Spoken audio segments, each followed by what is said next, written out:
Hey all, Scott here. Hey, hold on.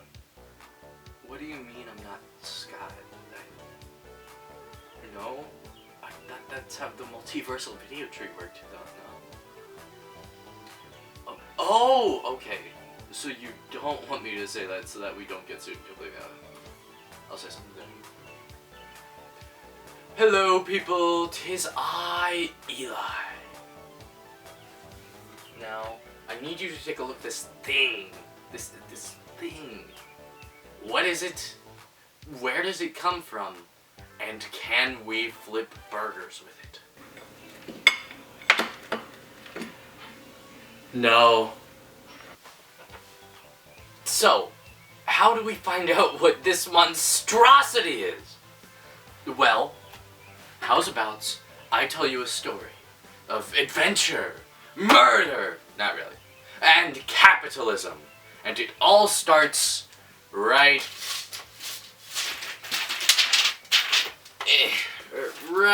here.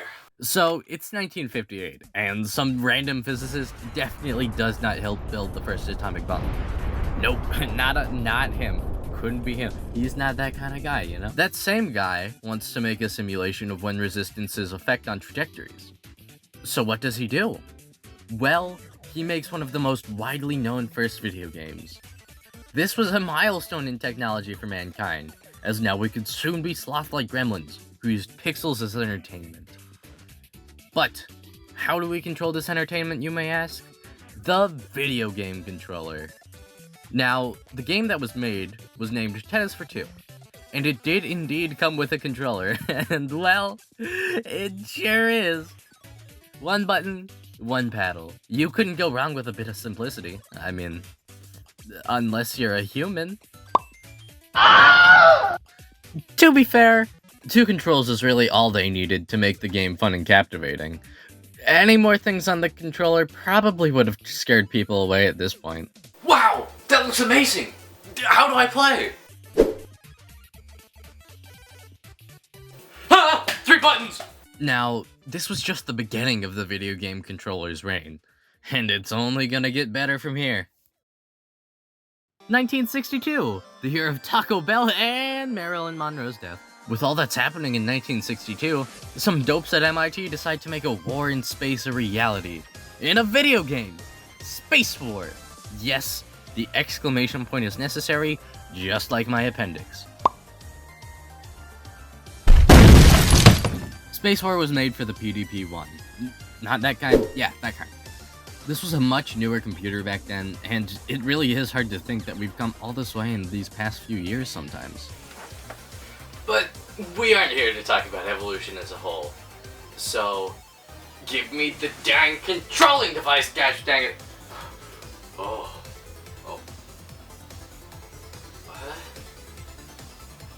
What do you mean the controller is the compute? Oh. So, basically, because we're primitive sapient beings, the idea of a controller separate from the computer itself wasn't something we were ready for yet. But our controller lord and savior, Bob, built a gamepad for this game to make it less awkward to control. While we don't know much about this controller and how it looks, we can see recreations that show us what it might have looked like, and let me tell you, when I see this controller, I think to myself, bomb. While there isn't much else for the PDP controller in Space War, I do know that early controllers that I can describe to you in detail really start with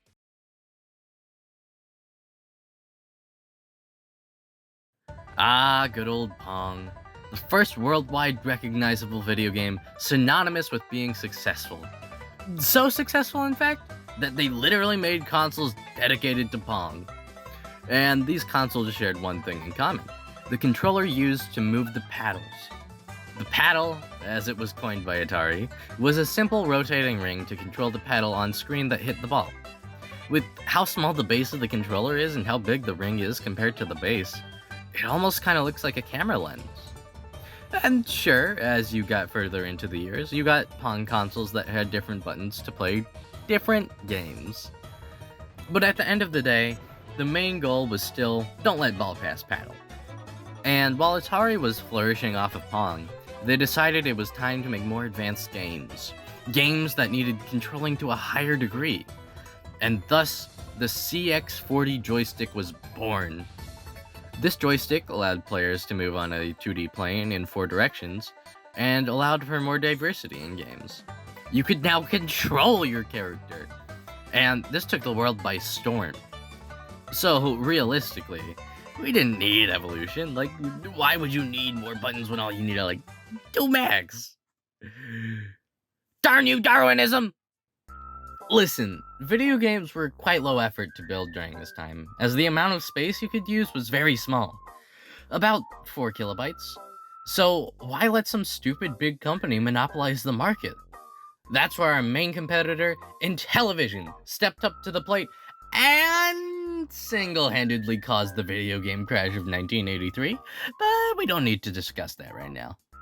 Intellivision burst onto the scene with their new and much more complex controller, the 16-direction pad, coming in at a whopping 15 buttons to press. And this sure was a controller, alright. When you first look at it, I wouldn't blame you for thinking this was a phone. And I'm sure a few unfortunate people found out that this was just a plastic hunk controlling stick figures the hard way. Ah! Fire! Mattel Electronics presents B-17 Bomb!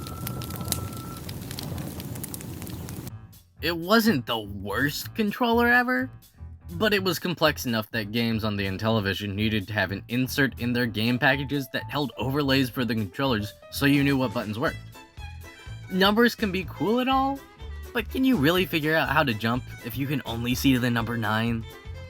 But that's just the buttons. How do you move, you may ask?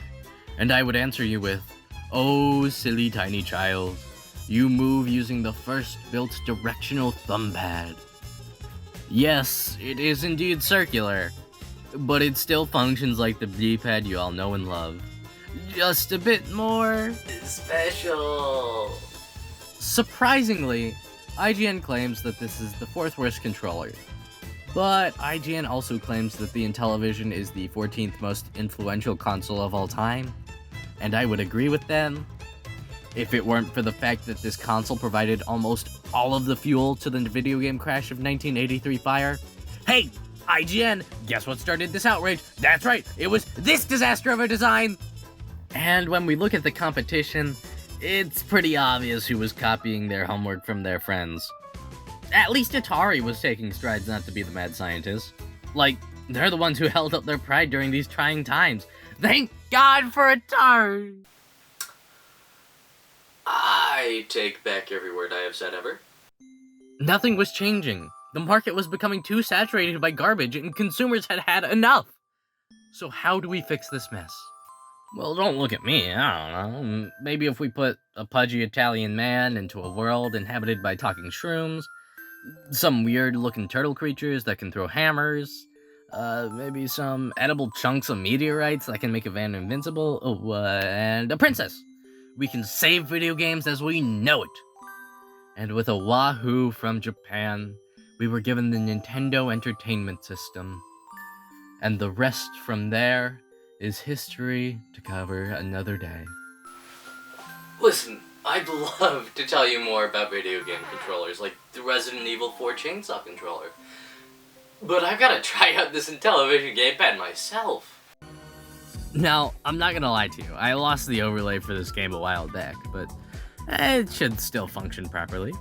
If we just input the code here, and then this one, and then this one, and... The numbers were too confusing.